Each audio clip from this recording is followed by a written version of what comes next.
ঢাকা ২০ আসন ধামরাই। হাটে বাজারে পাড়া মহল্লায় আকাশে বাতাসে একটাই প্রসঙ্গ, ভোট।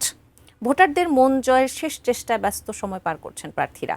ধামরাই পৌর শহর থেকে বিস্তারিত জানিয়েছেন প্রতিনিধি মনোয়ার হোসেন রুবেল। আমি এই মুহূর্তে রয়েছি ঢাকা ২০ ধামরাই আসনে। নির্বাচনের প্রচার প্রচারণা শেষ দিনে এসে ব্যস্ত সময় পার করছেন প্রার্থী ও সমর্থকরা। আমি এই মুহূর্তে রয়েছি ধামরাই পৌরসভা এলাকায়।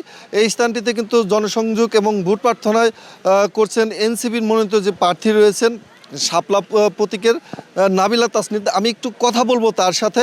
আমাদের একটু বলবেন নির্বাচনের প্রচার প্রচারণা শেষ দিনে এসে কেমন সাড়া পাচ্ছেন আর ভোটাররা কি বলছে? জি, আলহামদুলিল্লাহ আমরা খুবই ভালো সাড়া পাচ্ছি।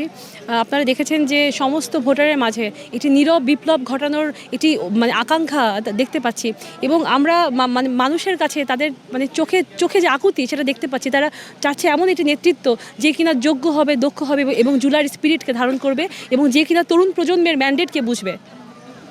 ধন্যবাদ। তিনি যেমনটি বলছিলেন যে ধামরাইয়ের ভোটাররা কাছে ভালো সাড়া পাচ্ছেন এবং নতুন প্রজন্মকেই ধামরাইয়ের ভোটাররা বেছে নেবেন, এটাই তিনি আমাদের জানাচ্ছিলেন।